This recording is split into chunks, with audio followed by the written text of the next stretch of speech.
what else is interesting is Cooper Beebe, limited participant in practice yesterday. He was back out there for the media portion today with the hope that he could possibly play against the Broncos. What are you hearing, Brian? Yeah, it was a good day for Cooper Beebe. As we reported yesterday, they were looking to add a couple of days. He was going to start yesterday and then add some more to it today, and then Friday we'll see how things go. But it seems like that everything is tracking in the right direction for him. They added the stuff that he needed.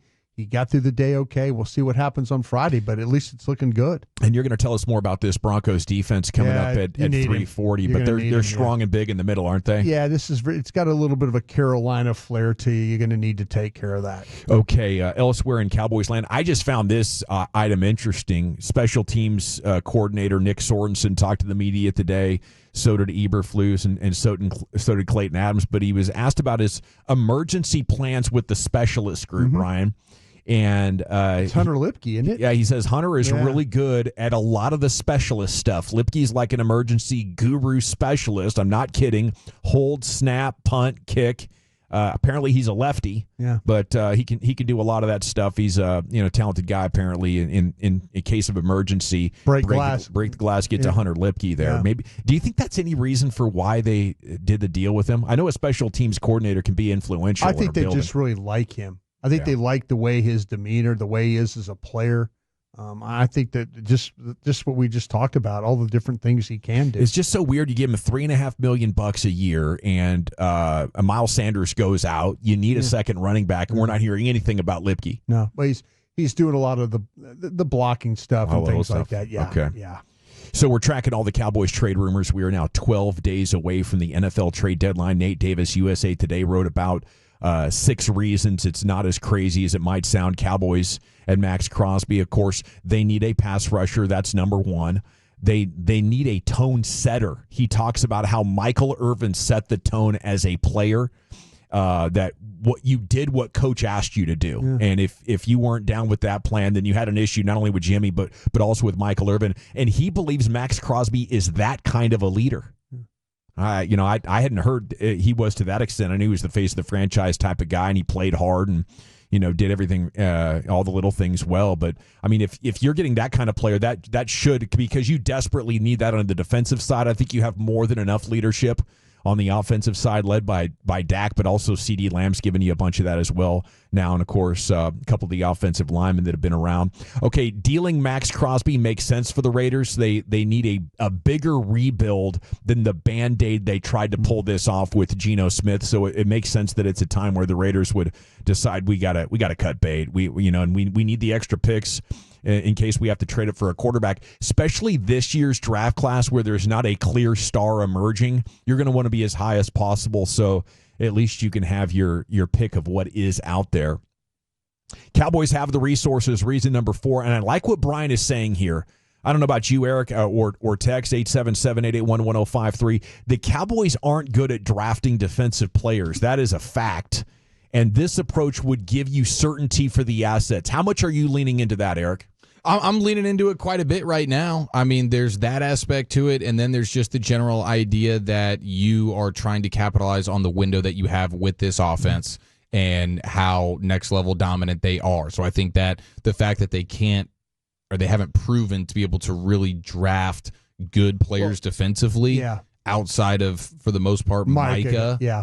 And even that, they drafted him thinking they drafted an off-ball linebacker, and then a couple weeks into the season, they're like, oh, we need an edge rusher, and he showed everybody that he can do that. So that just kind of fell into their lap. But for me, it's about the window that you're in right now, and Dak playing as well as he is, the offense playing as well as it is, and being like, dude, we just need to go get surefire players defensively. Yeah, I think that if you go back to the Micah draft, here's the coach influence. I believe the coaches, as much as the scouts wanted Pat Surtain, the coaches would have pushed to draft J.C. Horn, and that would be nothing. See, I mean that just shows you. That's what I'm saying. That's what I'm saying. That the scouts really Taco instead of TJ. Yeah, or Watt or what? Yeah, exactly. I mean, these are the things I think the Cowboys can draft good defensive players. I worry, and I've said this the last 3 years. You've had 3 different coordinators. You had three different ways of. Hey, we want to play defense this way. You've had Dan Quinn was a shoulder-to-shoulder with Will McClay guy. He was out there doing it. But, he had his mistakes too. It just when coaches are this heavily involved, and this is why you should be encouraged by potentially with what's going on in the offensive line coaches, that they hey wait in the future we kind of know what type of guy we need to have to play here, so maybe that evaluation. But right now you got to prove to me that some defensive coaches can come in there and evaluate. And I think Will gets put in a bad spot, and I'm not completely defending Will but I know how he has to deal with the coaches and the Joneses and the scouts.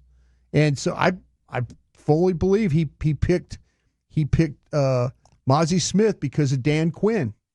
I just that's how I feel about it. I think he would do a better job by himself. He absolutely would. Yeah. He absolutely would. Mozzie Smith, Kelvin Joseph. Yeah. Everybody clear the room. Will McClay is going to take defensive players. Yeah, Sam Williams. Yeah. There's just this the coaches get so involved over there. And I think that's why I always tell about if Will went off and did his own thing, I think, and people are like, oh, well, he doesn't want to go. I mean, hey, trust me, there's only 32 of these jobs. You get an opportunity to go and run your own thing. We'll see how good he could do this stuff. And I would add to it the pressure that they put on him by saying, we're going to draft and develop a Super Bowl winner. I just don't think that's realistic. Like the trade that you made for George Pickens took what was probably going to be a pretty good offense and might make it one of the best offenses we've seen this century. They took a team. This is where they did a good.